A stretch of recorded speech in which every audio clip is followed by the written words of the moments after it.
Down syndrome, tapi hambatan belajar internal ini dibuktikan dengan medis, jadi memang ada ahlinya di sana. Kemudian hambatan belajar eksternal. Nah, untuk hambatan belajar eksternal ini umumnya ya disebabkan karena kurang stimulus. Loh, kok gak kena sih?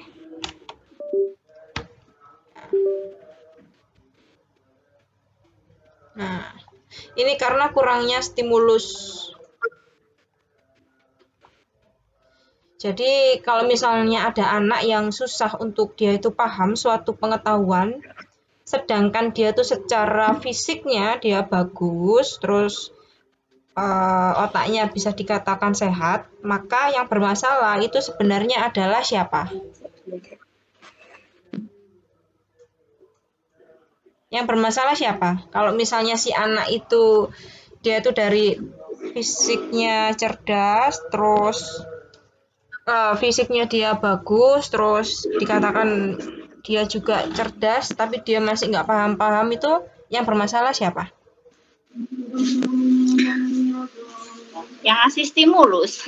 Yang ngasih stimulus, iya bener, orangnya sendiri ya, gurunya sendiri, itu yang kurang tepat untuk ngasih stimulus. Jadi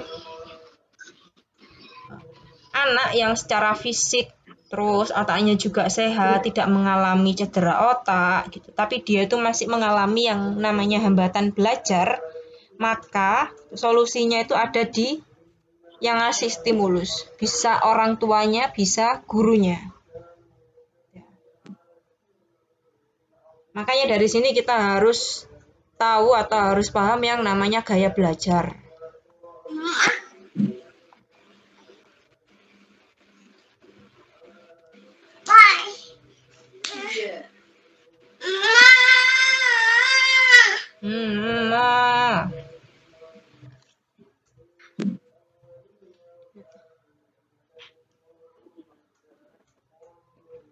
Kemudian kita balik dulu untuk mendefinisikan kembali makna kecerdasan. Sebenarnya makna kecerdasan itu seperti apa sih? Nah, ini nanti masuknya ke sini. Cush. Itu ya, jadi ada ahli ya, Howard Gardner. Beliau ini yang meneliti, yang mengembangkan yang namanya multiple intelligences gitu ya. Jadi kecerdasan seseorang itu tidak dapat diwakili oleh angka-angka atau tes hasil standar gitu. Kalau zaman saya kecil, mungkin jenengan juga ketika zaman masa kecilnya dulu itu kecenderungan ketika ada tes psikologi itu pasti terkait dengan IQ. Nah, angka berapa IQ-mu? IQ-ku segini gitu. Tapi di Howard Gardner ini, beliau mengenalkan suatu kecerdasan yang tidak dapat diwakili oleh angka-angka atau hasil tes standar. Dulu ketika mengenalkan teori ini sempat didebat banyak psikolog gitu ya. Dan kecerdasan ini dia tuh bersumber dari kebiasaan atau habit. Jadi perilaku yang kecenderungannya itu diulang-ulang. Ya, jadi kecerdasan itu bersumber dari kebiasaan atau habit.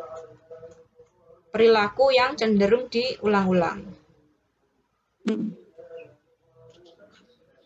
Ada dua batasan kebiasaan yang berkaitan dengan kecerdasan, menurut Howard Gardner ini.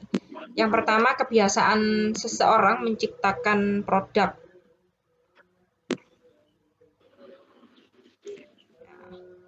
Dia punya produk.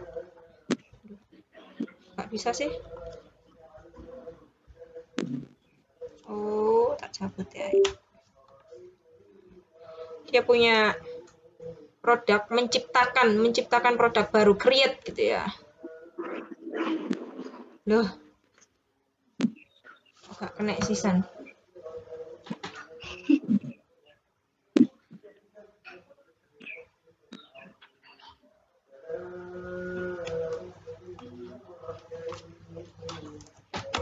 Yo. Create.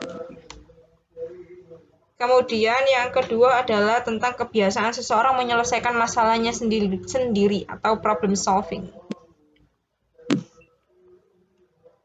Nah,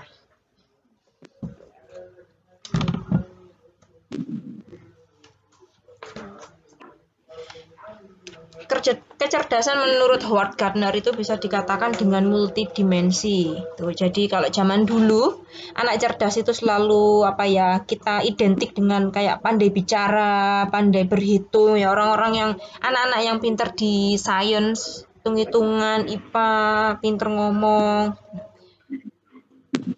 Sekarang kecerdasan itu berkembang.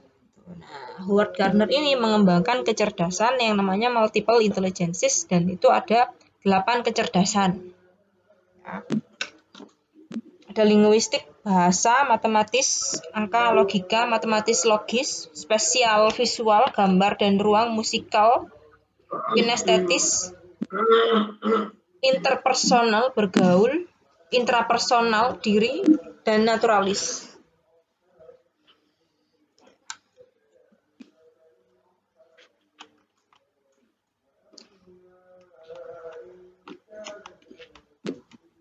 Halo. Hai. Oke, ya wes.